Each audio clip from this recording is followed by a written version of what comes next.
I'm Alexandrian, founder of AtoZ Communications, and this is the Brand Stories podcast. This is where we talk about everything related to branding, whether it's marketing, public relations, communications, everything in between. This week in particular, we're going to be focusing on the customer experience. I'm talking with Vance Morris, who was an employee of Disney for 10 years. And so we got to discuss my personal favorite, Walt Disney, all the innovations there and how they create a stellar experience and how you can do the same thing. This is actually a first for the podcast. We have a listener of the podcast who reached out, and I'm so excited to interview you, Vance. How are you doing? Fantastic. Thanks so much, Alexandra. We'll have fun today, I'm sure. Yeah. Well, if you don't mind, for those not familiar with you, describe the business that you work in and how you came to find the podcast. Sure. So I'm based in Maryland, and I have really two big businesses that I run. I have some home service businesses here in Maryland that I use kind of as my mad lab and proving ground for all the stuff I talk about in my coaching and consulting business. So I'm not one of those life coaches that, went to life coach school and never ran a real business or anything like that. So I think I got a little bit of street cred with having run my own businesses and things like that. Focused 100% on the customer experience and customer retention. And the experience really is your brand. So I'm excited to dive in. Absolutely. Thank you for that. So first question is always, what's your favorite brand and why? Well, I'm a little biased. I worked for Disney for a little over 10 years. So they are up there. I think a lot has to do with their consistency in their brand and their innovation. And what I mean by that is when Walt designed Disneyland, he knew that it was never going to stay the same. He expected it to evolve times and things like that. And Disneyland has done it, but Disney World has done it on an exponential scale, all while remaining true to what Walt was talking about as far as treating guests like they are guests in your home. Again, being about family entertainment, although they've kind of gone off the rails with Marvel and a couple of the other ones. But yeah, they're just absolutely solid. And the reason I also like them is they have a very simple mission, and at least in the theme parks and in the resorts. And that is, we make people happy. And any minimum wage employee can wrap their little brain around, we make people happy. Some businesses, they overcomplicate their mission. And, it's like 26 bullet points on a chart behind you, and nobody knows what it is. It's actually funny. I walk into some of my clients on the first day, then I'll ask the front desk lady, so what's your mission around here? And she does the whole hunting and pecking around me because it's posted on the poster behind me and she can't see it to read it. But yeah, Disney is a really, really strong brand. They've weathered some bumps along the road in the last few years, but still solid. Yeah. Well, so as you might know, that's actually my favorite brand too. So obviously you have good taste. Good job. What do you feel like were some of the biggest lessons that you learned from working at Disney, and how did they relate to the customer experience? Sure. Well, certainly systems and processes. When I first started there, I figured I'd learn how to be happy and take care of guests and all of that. And really my first lesson was Disney runs on systems. I was on the opening team of the Yacht and Beach Club Resort. This is back in 1990, I think. And my boss brought me into this ballroom, and there were just stacks of binders everywhere. This is before cell phones and computers and all that stuff. So we relied on binders. And the binders were all of the SOPs and OJTs on how to open and operate a Disney resort. And there were just stacks of them everywhere. If you were a server in a restaurant, or if you were a valet or a housekeeper or whatever, you had a binder. And that really ensures consistency across the brand, which really, to me, and being kind of a simple guy, that was great. Here's the guardrails, here are the boundaries. And systems give you freedom in two different ways. So as a business owner, systems will free you up from the daily grind of being in your business, because all you got to do is find somebody to manage the systems and you don't have to do it anymore. As far as the guest experience, when the employees, which are known as cast members, knew their job in and out based on the binders, they had freedom then to do all of the nice things that Disney is known for, because there's no second guessing what my job is, or, they did it by rote. Just muscle memory kind of things to do their job, and which gave them like 25% more capacity in their brain to be able to do the nice stuff, to pick up the trash, to, smile at the kid, to do the autograph, all the neat little things that Disney's known for. Love that. Well, so actually, it's interesting that you started or you were part of the Beach and Yacht Club launch. Actually, growing up, that was among the favorite hotels of my family. And I remember there was an older gentleman dressed in, seaman uniform who would just like say hello to everybody. And that was among the things that was like, well, we have to go back. We love the guy. And eventually then he wasn't there and it was a little bit sad, Oh, they're running out of old guys to put out front. I guess. But no, they still do. I mean, in their busy times, the Grand Floridian still has that greeter out front. Hutton Beach Club on occasion still has them. And it is just great that he has no other agenda other than to welcome you to the resort. I mean, wow. Nobody's trying to sell you anything yet. And he looked like he belonged in the resort, whatever the theme of the resort was. Absolutely. So what do you feel like are some of the biggest mistakes or issues that clients come to you for as far as consulting? Biggest mistakes, well, they come with some head trash, usually centered around pricing and value. And we are all in commodity businesses. A dentist is a dentist is a dentist. The only thing that makes a dentist not a commodity is the in-office experience that they provide. So once you have an experience, now it can't be compared to your competitors because they don't have one, or it's very different than yours, which gives you price elasticity. So creating those experiences, everybody thinks, oh, it's nice and fluffy and woo-woo and all that. You're creating memories and you're evoking emotions through your service or through the use of your product. And those emotions, I call them creating emotional connections. So if you can create an emotional connection with your customers, they're never leaving you. I mean, you really have to screw up badly for them to leave.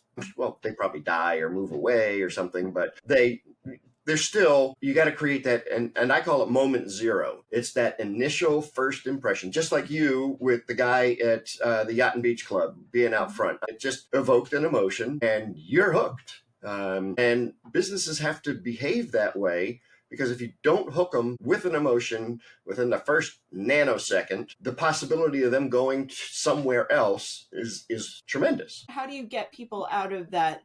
You called it head trash. I like Yeah. that term. I might need to take that. And obviously, Please. I'll give you credit, but Well, I didn't come up with it either. But going back to the problems, the other big one is customer retention. Because they don't have a fantastic experience, experiences set the stage for customer retention, repeat visits, etc. And they're brainwashed, I think, through Flakebook and all of the other social media. They see all of the ads of, hey, I'll get you 10,000 likes for $49.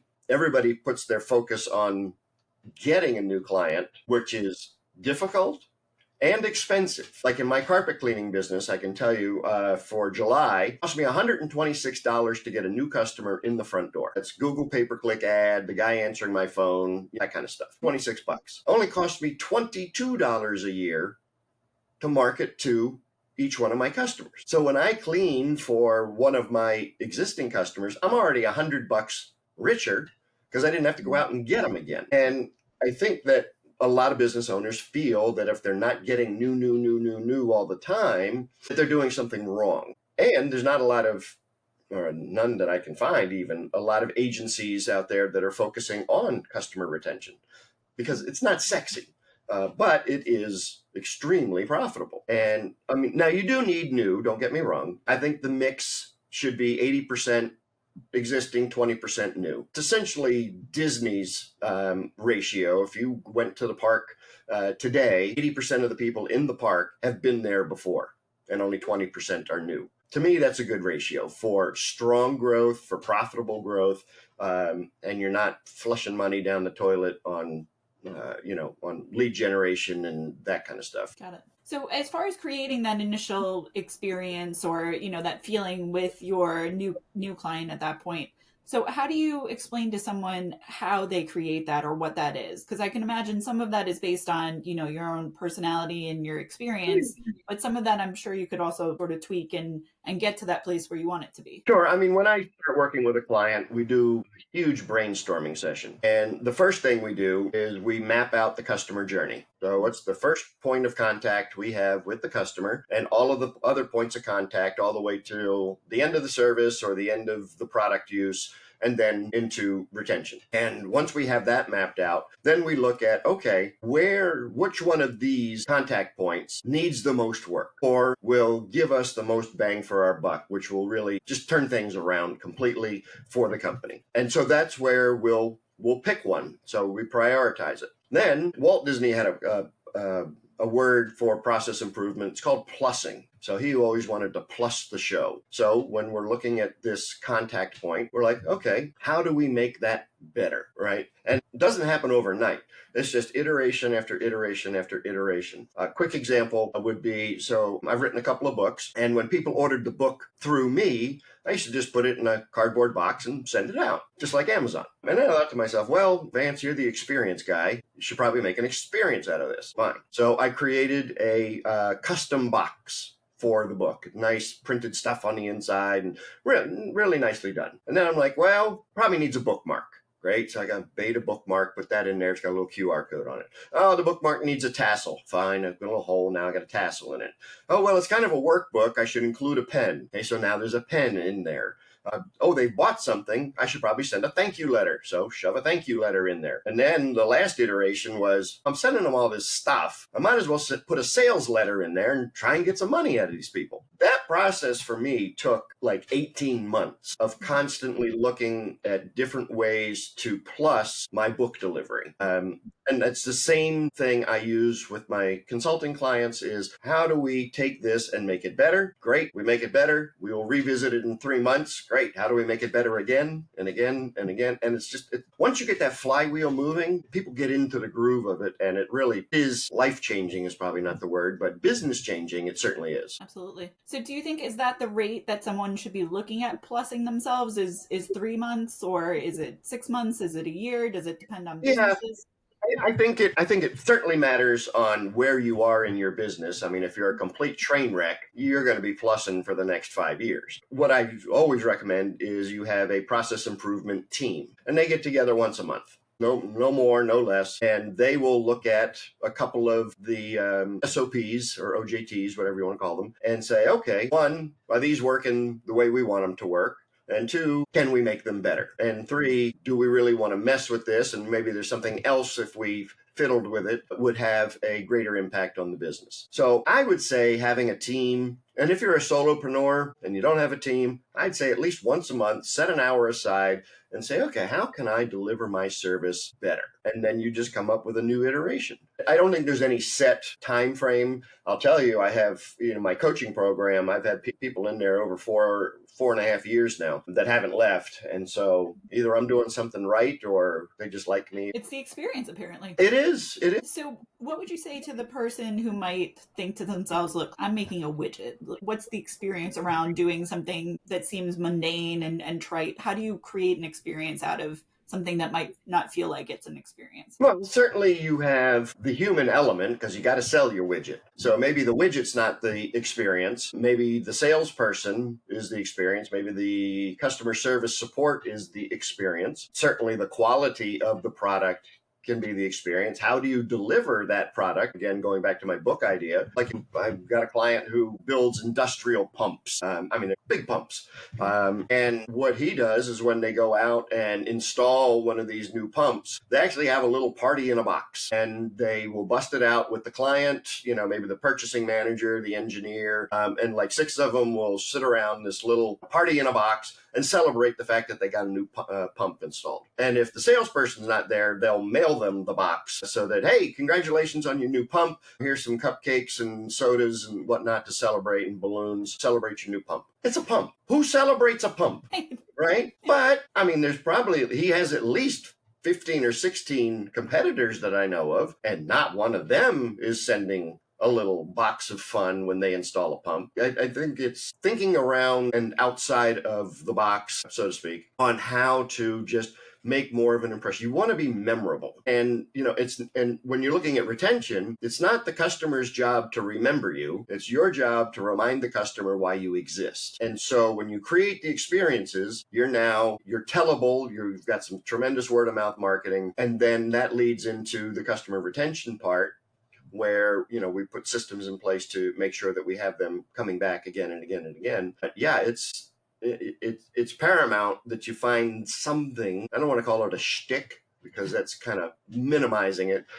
Let your personality shine through. Yes. And I mean, that is the differentiator. Although, I guess, have you ever had people come up to you and they're sort of dry and just there is not very much personality and they're trying to figure that out? Yeah, yeah, there are those. But you know what? Underneath that dryness, something makes them laugh. There's something. One of my clients was a dentist down in South Florida, and she was lumped in. She had like 8 other dentists in her building. And they all charged insurance and they all charged the same price and everything. And she was like just getting burned out because it was like an assembly line cranking them through. And she wasn't dry, but she wasn't happy at the moment. So kind of coaxing some stuff out of her was difficult. But I found out her favorite movie was Peter Pan. And so we floated the idea of, well, why don't we make your office Neverland? So she's got a shipwreck of a jungle gym in the front lobby. She dresses like Captain Hook. Her technicians, the teeth cleaning people, all dressed like Mr. Smee. They walk around the office saying "arg," and it was really just pulling her favorite movie out that really set the stage. Now she's not taking insurance. She eliminated 2.5 positions because she had 2.5 people just doing insurance billing. So she went private pay, all cash, and now she's, I mean, right there, the savings of those 2 people, you're looking $150,000 a year with benefits and taxes and all that. So yeah, once you can find this way of just getting something from yourself, maybe you like to fish, okay, maybe you like knitting, it doesn't have to, and just bring something of your personality into your business. I love that. That's very creative and smart on your part. Thanks. You're welcome. So for anybody who's listening to this and saying, gosh, if I thought about my customer experience, it's kind of in the toilet. What is a first good step to at least get yourself started toward the right process? Well, certainly doing the customer journey mapping, 100%.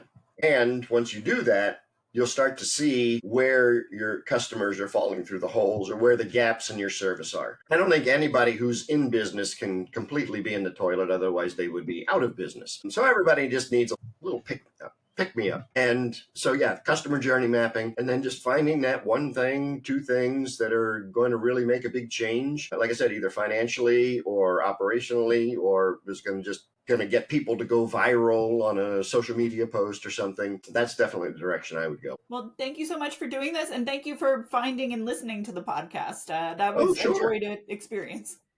Oh, yeah, no, it's great. My VA actually goes out and finds podcasts for me. And then she said, okay, this is one you need to listen to. Okay. So, when I'm on the treadmill or in the pool, I'm listening to podcasts, and yours certainly piqued my interest. Well, please thank her for me. I also appreciate that. Okay. We'll certainly do that. Thank you. And thank you for all your advice. Thank you.